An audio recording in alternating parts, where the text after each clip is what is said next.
Hello, everybody, and welcome back to another episode of the Big Bros podcast. My name is Ilan, and if it is your first time joining, welcome.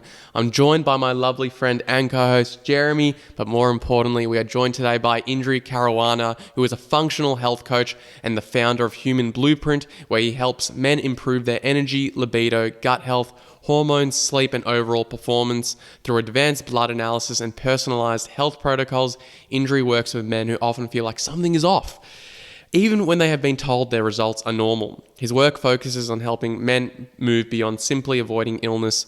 Indri, thanks for joining the Big Bros podcast. Thank you for having me, gentlemen. Thank you. That was awesome. No, we always love to pump up our guests because we find that they never do it themselves. So we've got to do it for them. And truthfully, why not? Yes, well, I really appreciate that. And it was beautifully said. Thank you. I've got to first ask you, functional health coach, I want to know a bit about your journey. What roads led you down that path? Yeah, so my journey here to the work that I do is what I would call non-traditional. I didn't go to university. I actually left high school in year 10. And so after that, I pursued carpentry, started working, ended up working for myself. But I always had an inclination towards looking after myself. And growing up, I lived with my father who suffered a stroke when I was 15. And so that left him in need of full-time care, left him half blind. And so I got to see very clearly the consequences of not eating well, partying a little too much, drinking a bit too much booze, smoking, and all of these things. And so I would say that my journey began long before my education. And so after I left carpentry, I began studying to be a personal trainer in the midst of COVID 2020. From that experience, I quickly saw that spending time in a gym under fluorescent lights, listening to pop music all day wasn't going to be the path for me.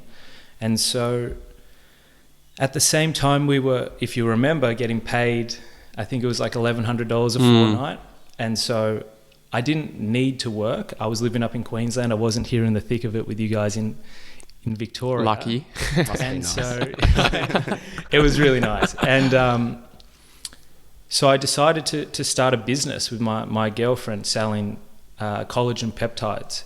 And so through the research and through making content for that brand, I began to really fall in love with understanding holistic health. And that one thing led to another. I really began to question if that narrative and that path was the correct path.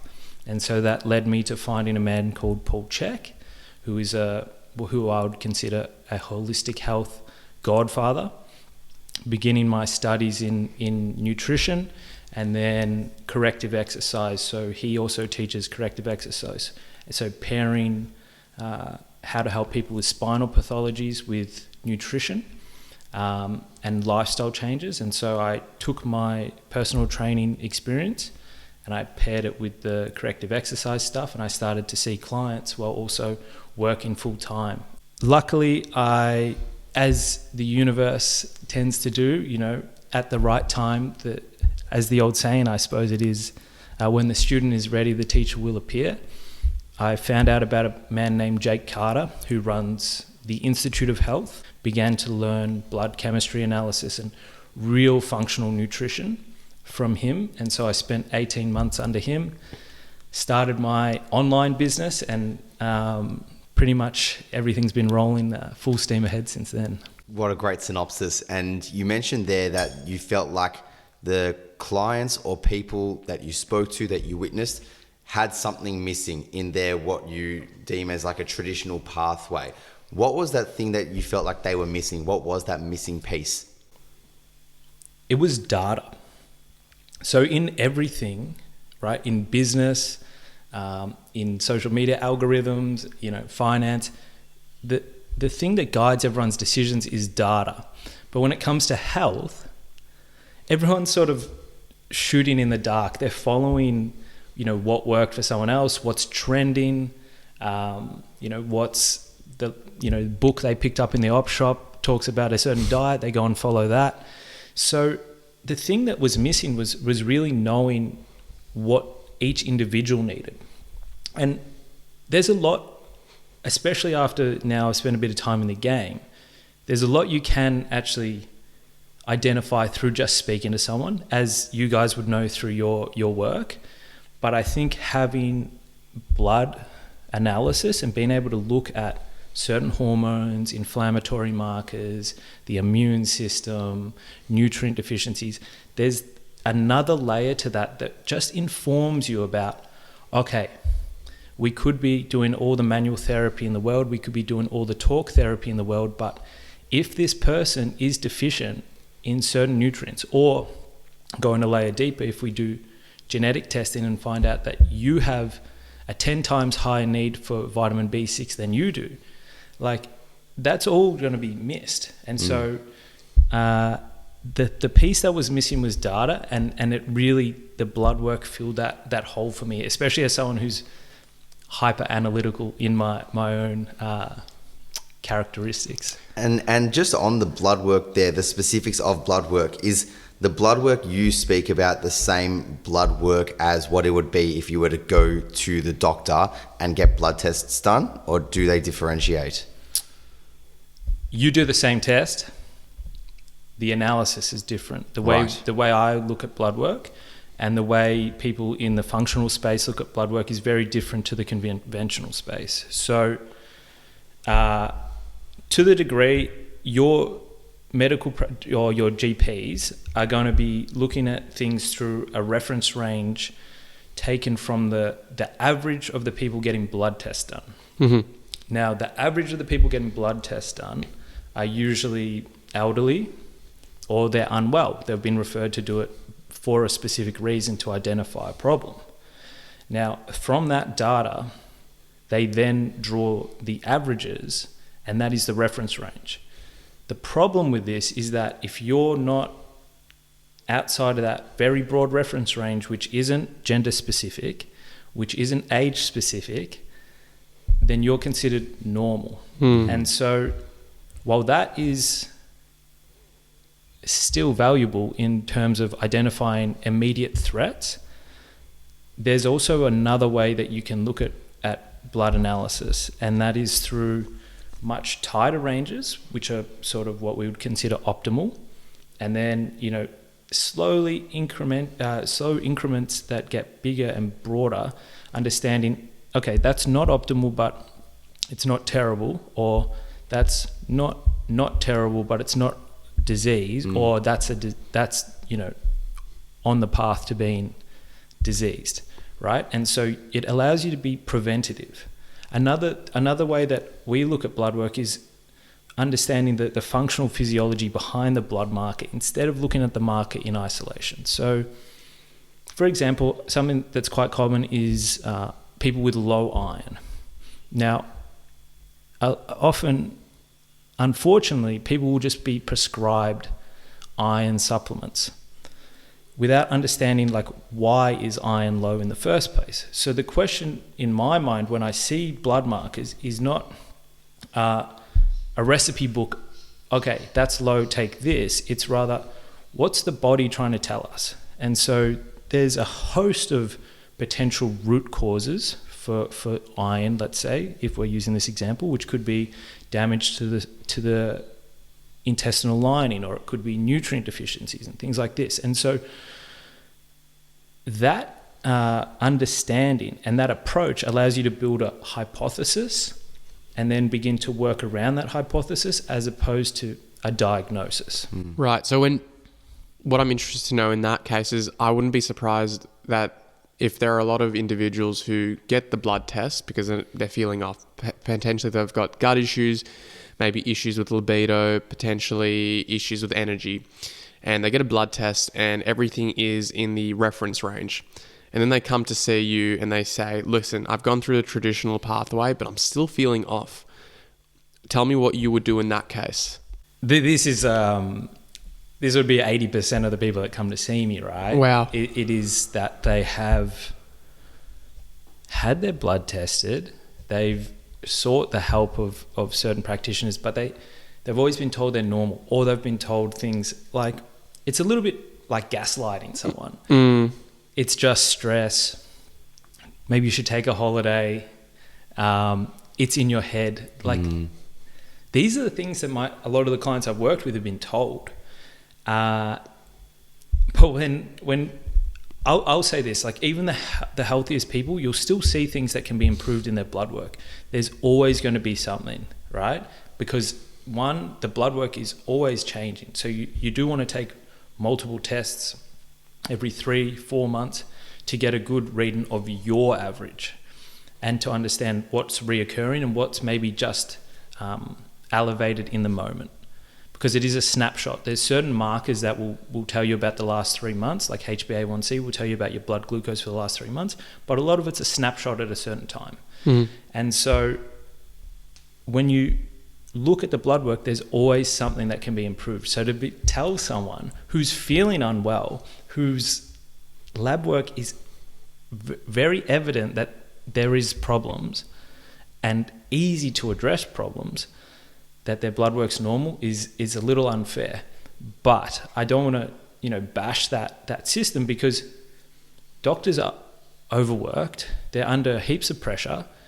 They have limited time with patients. So they have to use this more fast-tracked and succinct way of dealing with people.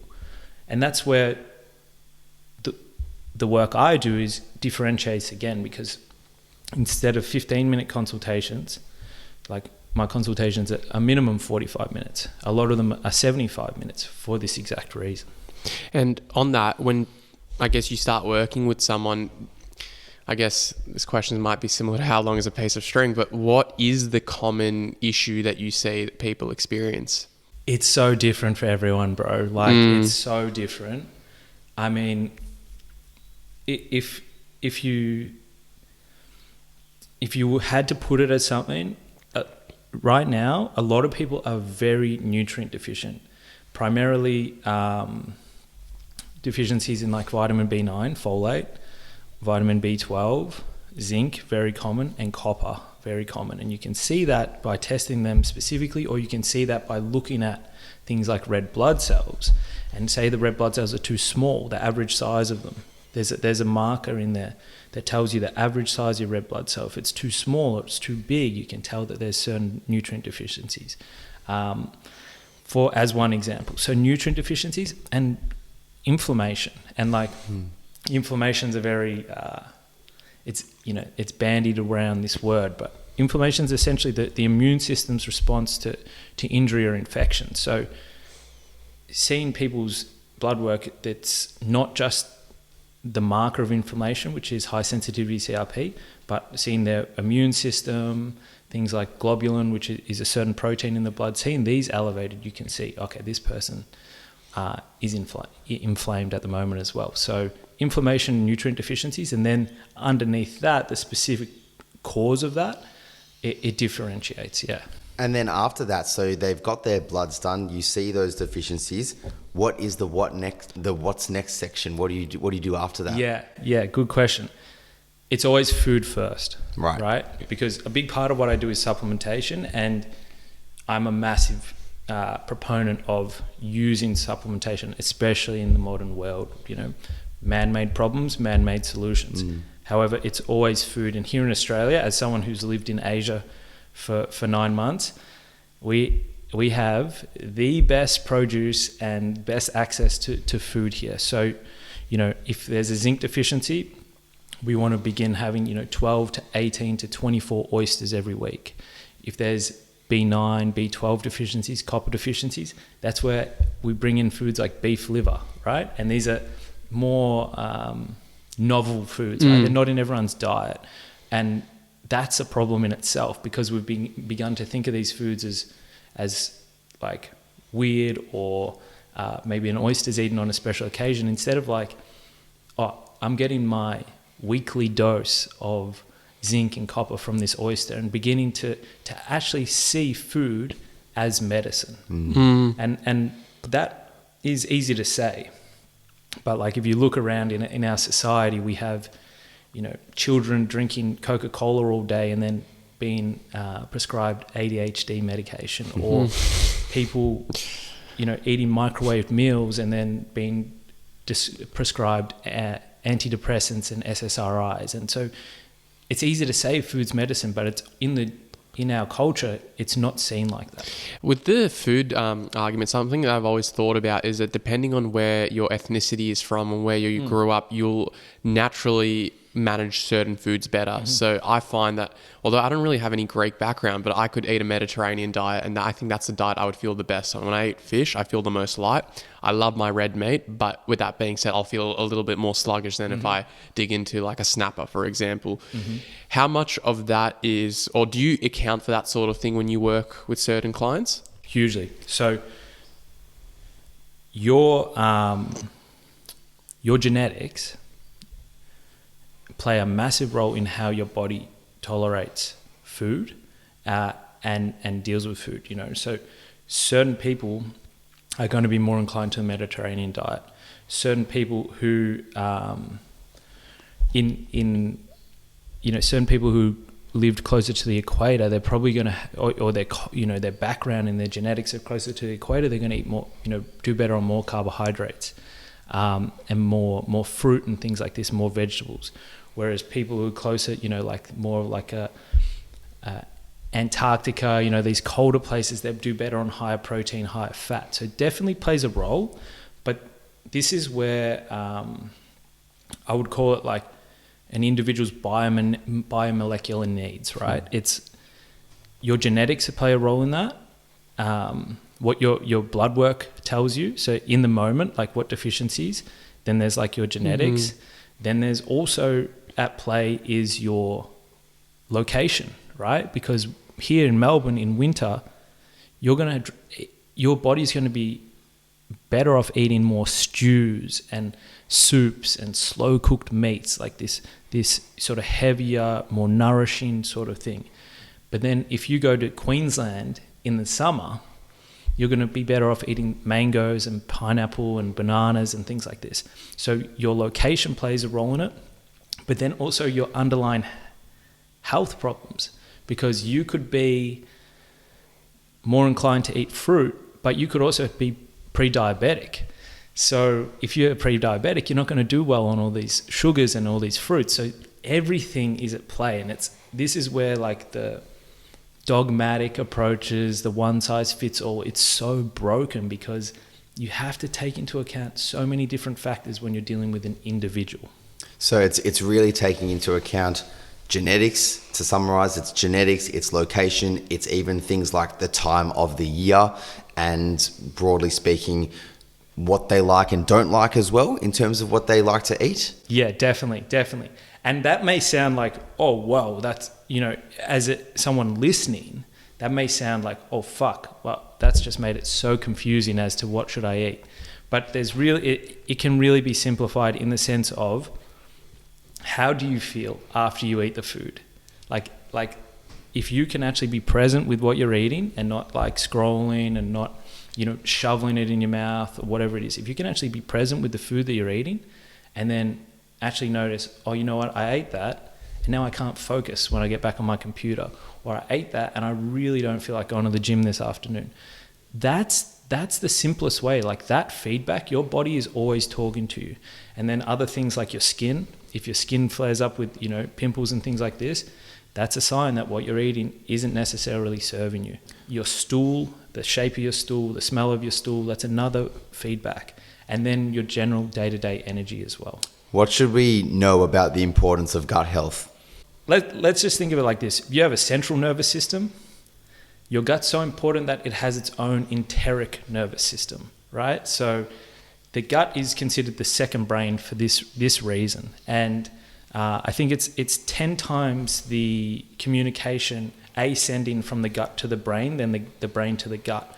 And so, we've all heard of the our gut feeling, right? It's because our gut plays such an incredible role in every aspect of our health. So if we have an inability to break down the food that we eat and take on the nutrients from that food, say from having low stomach acid, then we're not going to have the energy, we're not going to have the building blocks for our hormones and things like this. Come into the psychology aspect of it, 80% or maybe 90%, plus of serotonin in the body is synthesized in the gut. So if our gut's dysfunctional, then we're going to have problems with mental health.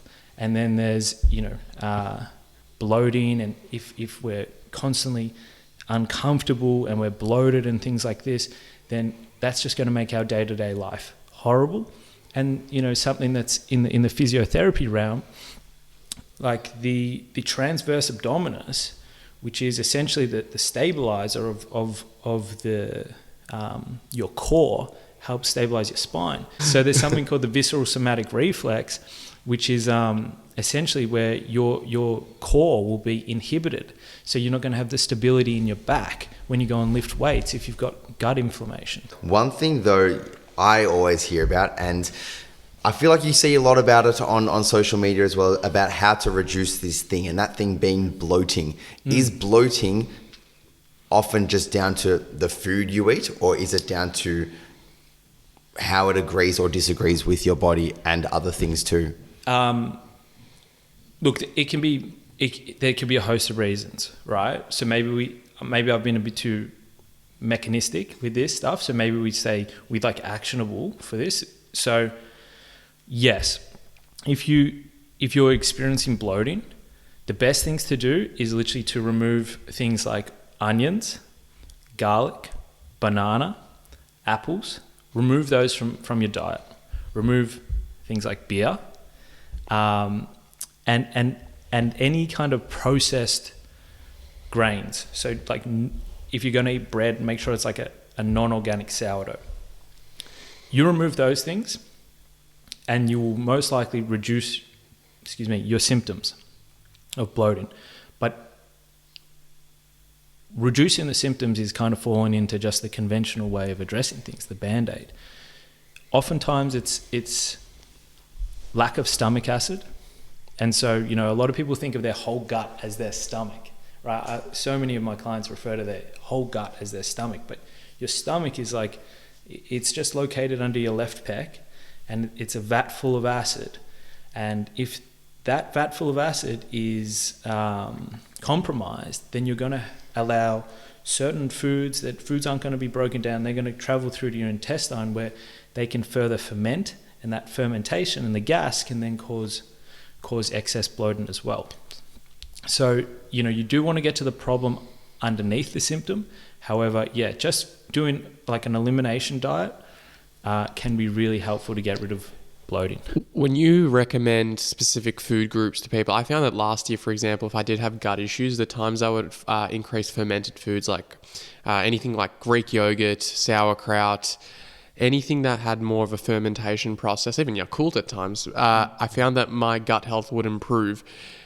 When you recommend certain food groups to people, is fermentation or fermented foods one of those groups that you tend to emphasize, or does it depend on each person's circumstances? Yeah, so it depends again on each person's circumstances, but a broad rule, if you're not dealing with crazy bloating, like good kimchi, kefir, sauerkraut, Greek yogurt, these fermented foods, kombucha to a degree, they're going to be really beneficial in feeding our gut microbiome. And if we stay with the gut microbiome, I always like to give the analogy of you are the ruler of your kingdom, and inside your gut your community, are your people, the people of your kingdom. And in every society, there's always going to be criminals and the people kind of causing trouble. But if you keep the solid civilians, the noble civilians happy by feeding them with the probiotics and these fermented foods, then they can always keep the bad guys in check. It's when you lack those probiotics and you lack the diversity in your diet, and you're just eating maybe processed food or a little bit too much meat, lacking the fiber, then the bad guys can begin to take over. And then when the bad guys take over, this is something called dysbiosis. And so that's when you begin to experience certain symptoms like bloating or acid reflux or constipation and stuff like this. So seeing yourself as like a caring, noble ruler, and seeing the society inside your gut as something you want to look after and nurture and keep happy through the food choices that you make, it's super important.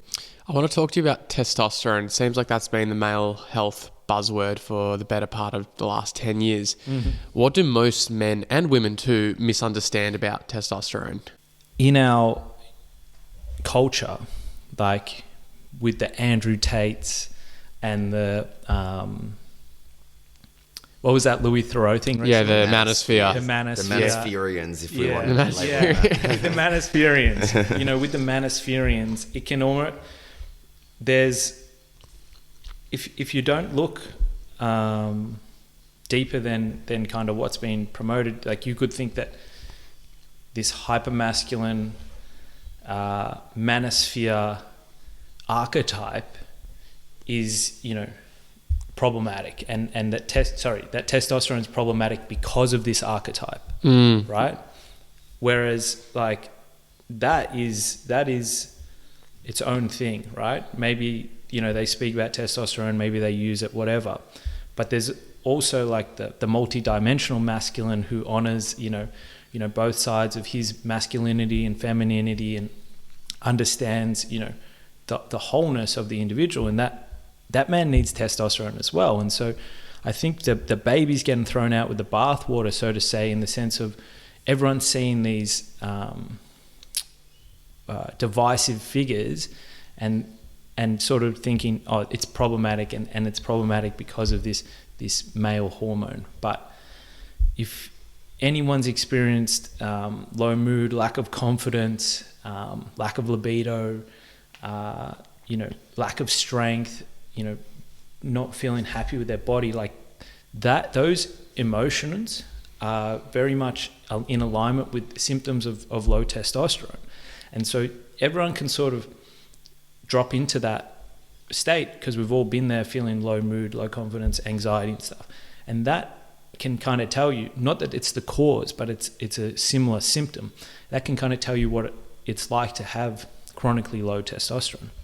And so what a lot of people get wrong is, one, seeing it as a villain as opposed to a hugely necessary part of vital male health, but also seeing it as like the first thing that needs to be addressed for anyone who's sort of in the space or already looking after their health as men.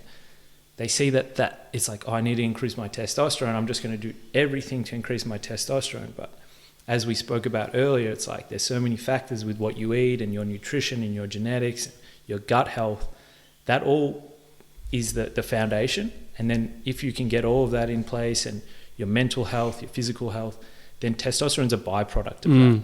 Mm-hmm. So would checking your testosterone be as simple as doing your bloods like you've mentioned before, and doing that only when you are experiencing those symptoms like low mood, low libido?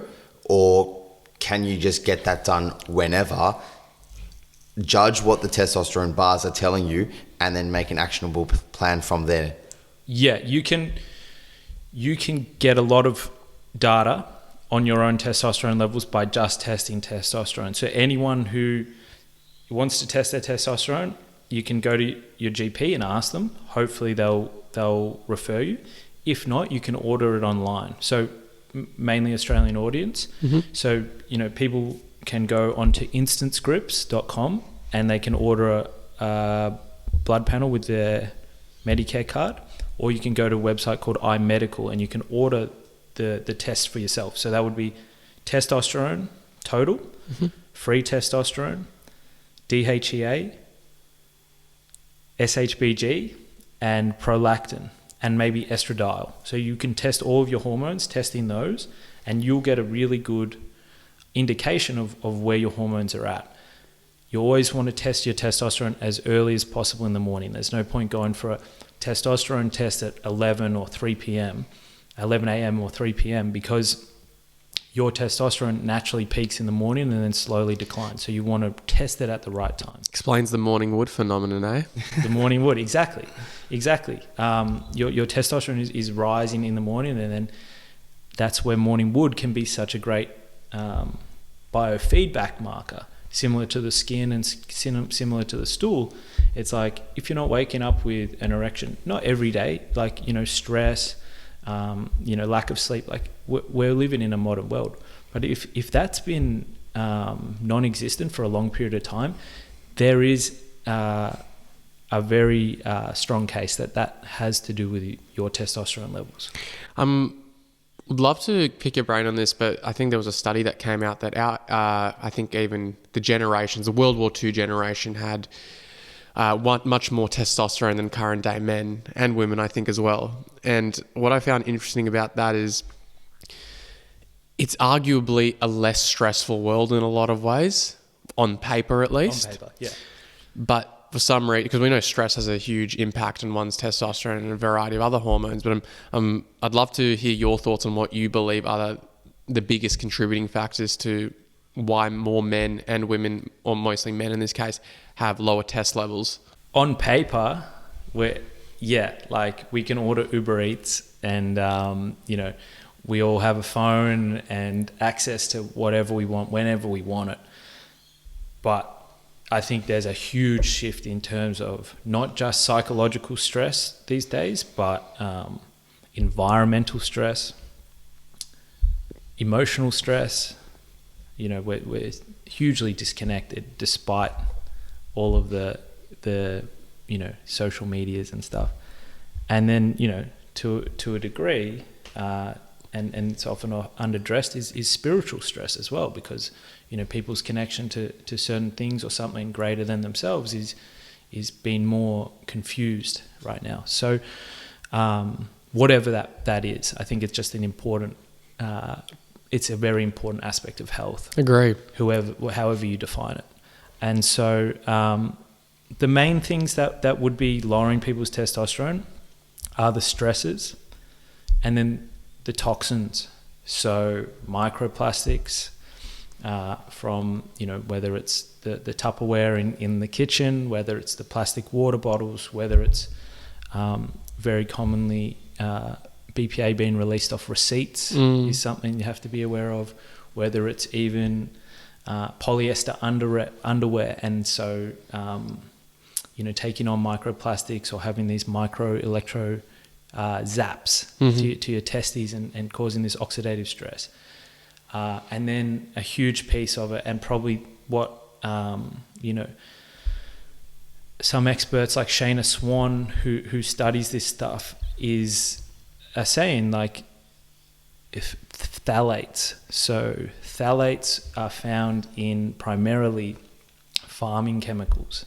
And so this is coming back to the nutrition piece. This is where eating organic food to as much as possible, especially if you are, looking to improve your nutrition, following the Dirty Dozen. You can find that online, and it will tell you the foods that you really should avoid in terms of farming chemicals. And then there's also the Clean 15, and they're the ones that you can kind of get away with. But these phthalates are hugely toxic to the body and causing oxidative stress, been highly linked to infertility as well as low testosterone. So toxins, stresses. I think there's also the fact that our food's just not what it once was in terms of soil quality, in terms of conventional animal farming and what those animals are being fed. And then just overall levels of environmental stresses, whether it be overexposure to artificial lights or electromagnetic frequencies from all the technologies. This kind of a bit woo-woo concept if it's all new to you, but these things weren't around back around World War II. So it all has to be taken into consideration. But I'm not going to tell anyone that it's not possible, because I'm living proof. Like, my most recent testosterone score is living proof of that, and my clients are living proof that you don't need to live under a rock or have a laundry list full of supplements. You just need to get a few foundations right in terms of addressing what's going on in your health, and then, building your nutrition and lifestyle to be supportive of testosterone. So you speak about foundations there and breaking it down. So phthalates, microplastics, all those things you listed can be quite alarming, scary, and definitely is in the forefront of what we see now online on social media, telling us of what to avoid and what to maybe, really eradicate from our life right now.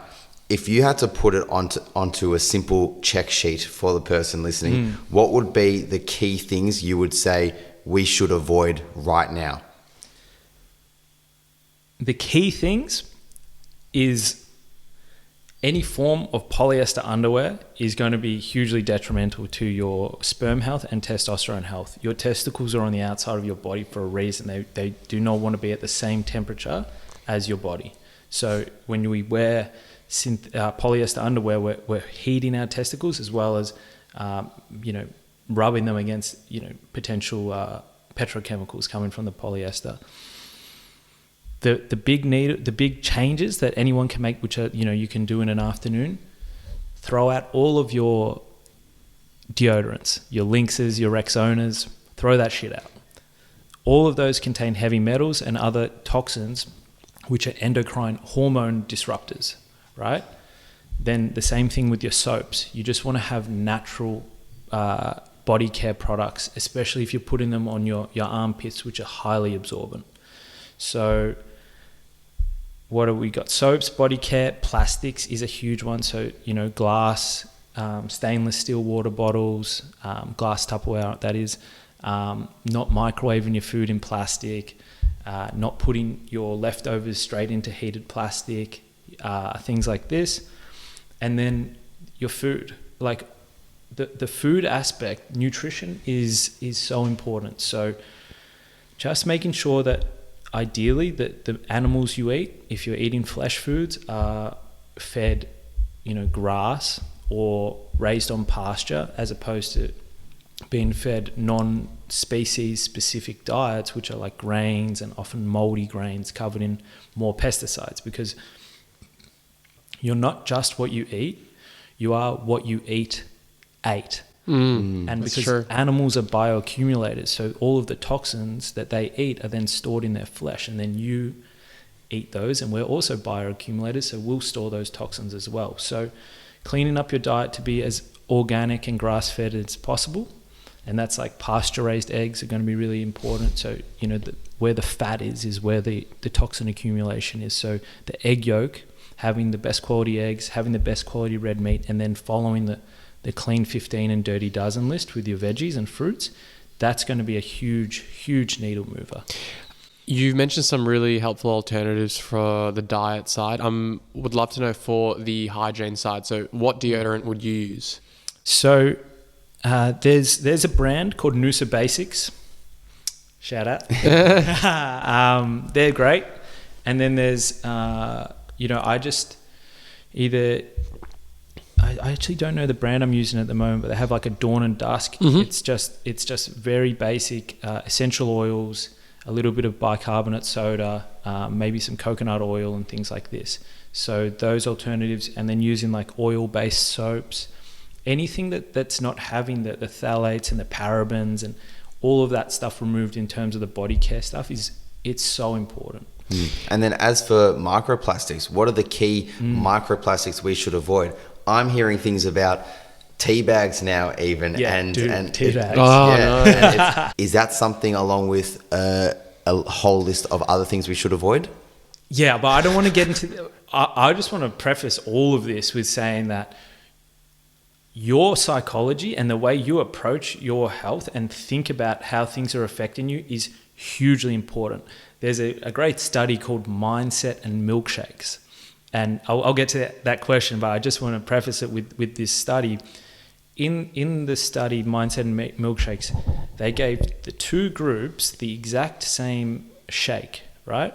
One group was told this is a low-calorie, high-protein, nutrient-dense shake. The other group was told this is high fructose corn syrup, high-calorie, junk food, right? They drank the exact same shake, measured their biomarkers, and there was higher levels of blood sugar increases and higher levels of inflammation just from their perception of what they were eating. So if you have to, pull into McDonald's, if you have to drink,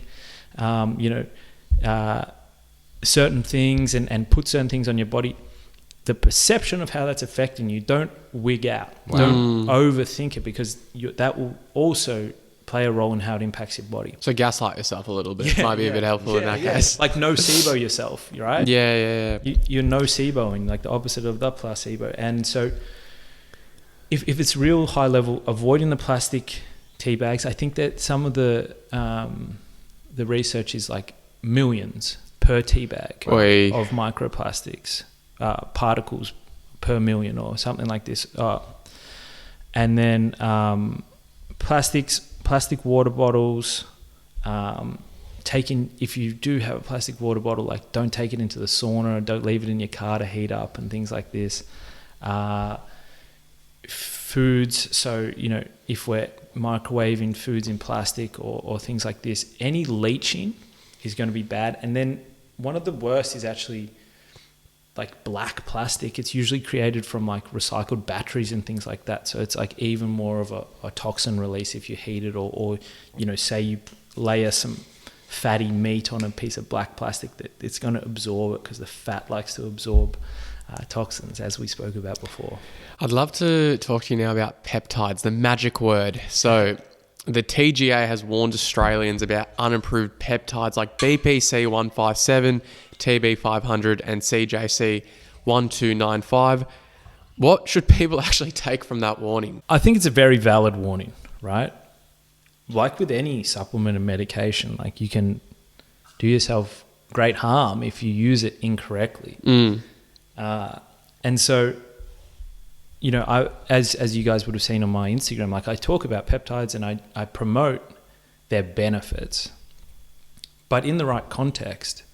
And I think, underlying piece of my philosophy and this discussion is actually context for the individual. Now, from what I have seen with my clients, and prior to that with my mum, who had a fractured T9 vertebrae, this is back in 2023. 2023, fractured T9 vertebrae, couldn't get out of bed, went to hospital, spent 2 weeks in there, got told, we can't do anything, got sent home with Valium as a muscle relaxant and endone for the pain, spent another 2 weeks in bed there, and then came home, began to implement some of the nutrition stuff, and began using BPC 157 orally. And from that, she's now back. She got back to lifting boxes overhead, full strength regained. And one of the major pieces of her therapy or her protocol was BPC 157. And then for myself, healing torn rotator cuff, strained oblique, and then for my clients using it to repair their guts orally, and then others using it for recovery. Like, these things work. The problem is that where you're getting it from, the contamination, because a lot of them have been proven to be contaminated with something known as lipopolysaccharides. So lipopolysaccharides are literally the most inflammatory molecule in physiology. And so these bacteria during the manufacturing process, get into the peptides, and then people are injecting that straight into their bloodstream. Does that answer that? Yeah, it does. And I guess for those who have heard the term peptides, what actually are they? Because I remember hearing about them briefly when I was studying, my biology university unit, that it's just like a bunch of amino chains and proteins, but I could be completely off here. So. Yeah, no, you're right. So a peptide is a chain of amino acids, usually a chain of lower than 50. Mm-hmm. And then the differentiator is like over 50 would be considered a protein. Mm-hmm. Mm-hmm. Now, an amino acid is essentially like, it builds all the structural components of your body.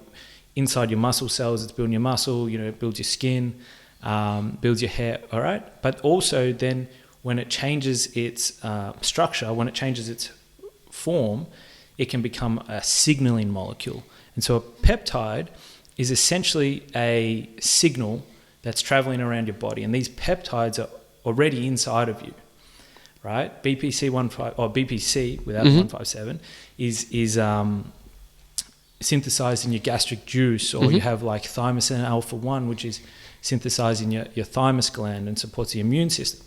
So these, think of them as like programs running on your body, like your body's a computer or a piece of, and these are like the software, they're the programs running.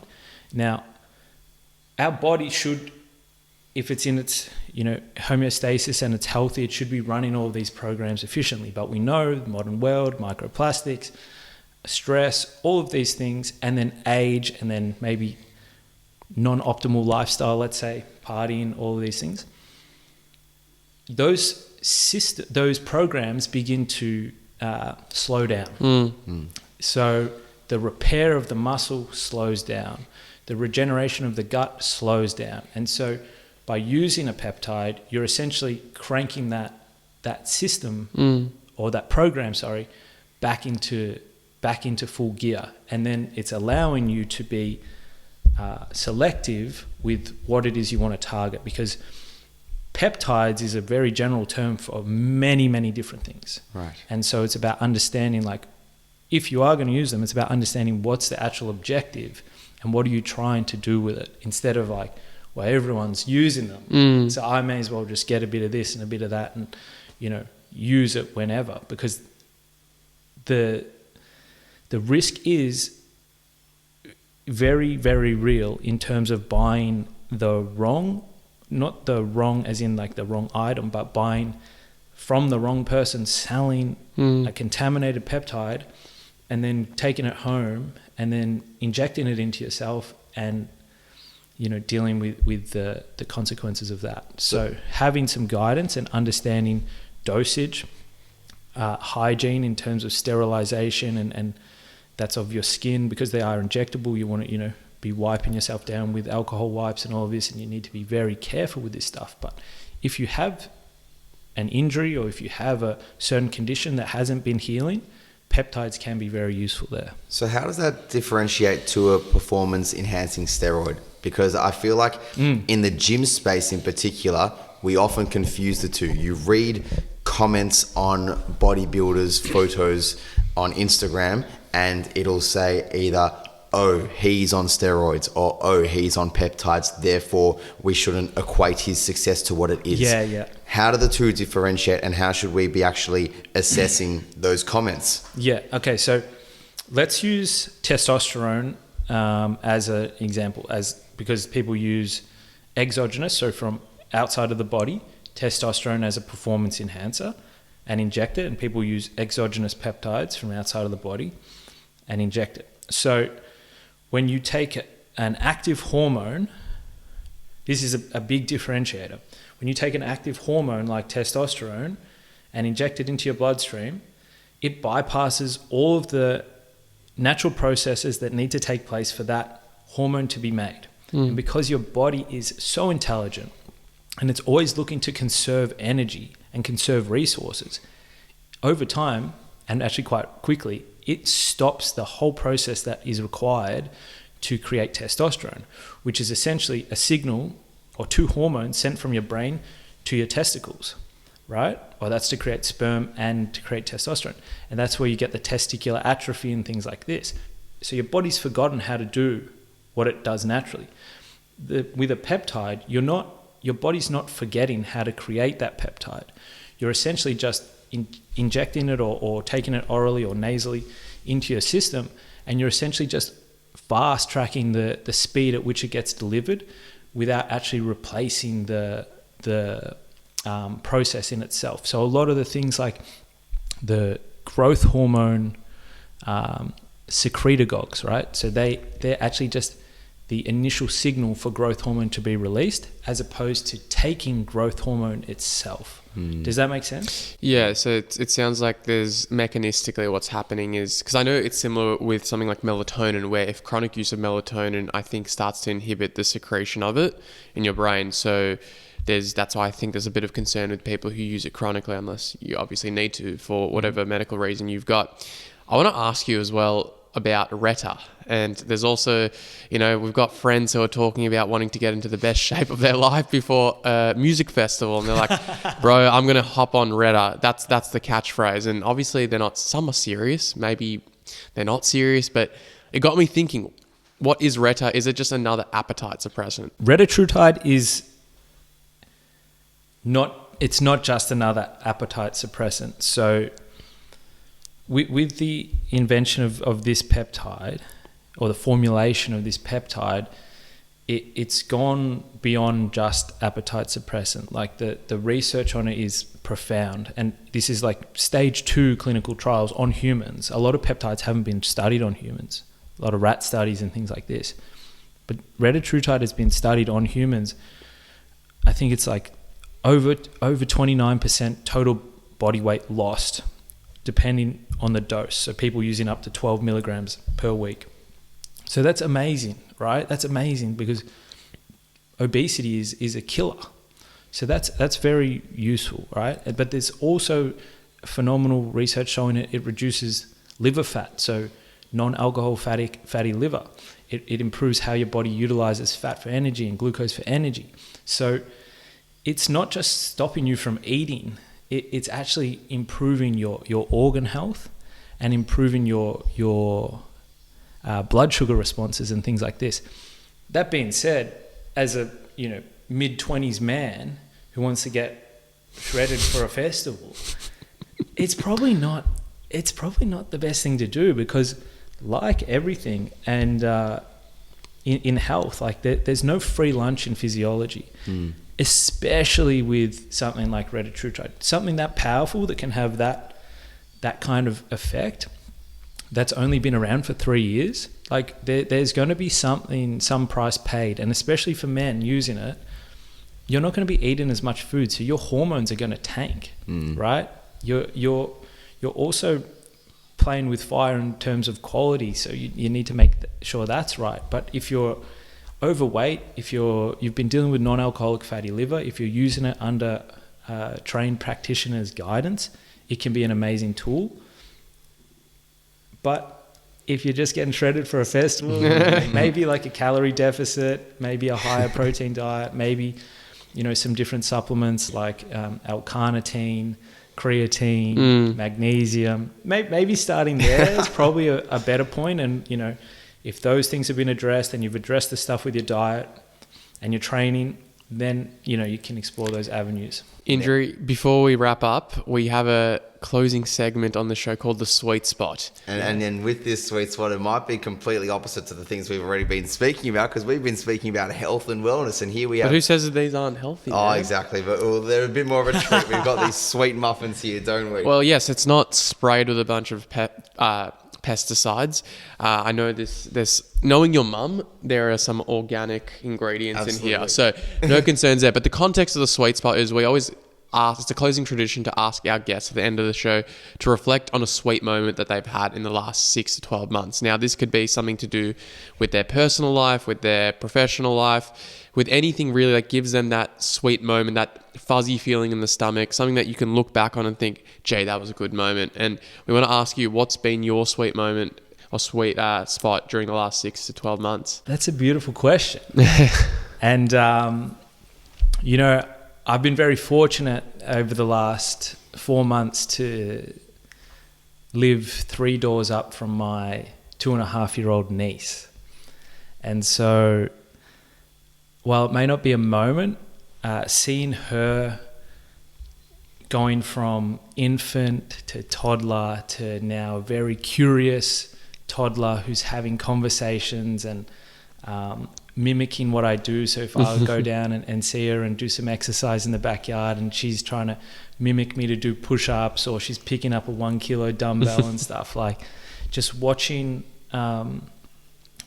how beautiful children are and to see her postural correctness and her movement patterns, and just seeing this beautiful soul contamination from the modern world, it's like, it's so pure and it's so beautiful. So yeah, seeing my beautiful niece growing and exploring the world has definitely been the sweet spot for me. That's beautiful. Well, a sweet spot indeed. So muffin well earned, Indri, and this chat has been absolutely incredible, very insightful, and I think we could, speak about these things even more in depth, even in future podcasts. I'd love to dive into more with you. We'll need to do a part 2. I think we very much do. But for those that don't know where to find you, where can they best find you and your work? Yeah, so I'm Indri, INDRI _health on Instagram and also on YouTube.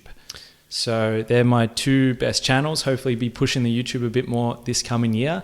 And I also want to say thanks for having me, guys. It's really cool to connect with other people making content, sharing, important information with the world, and to see what you guys are doing.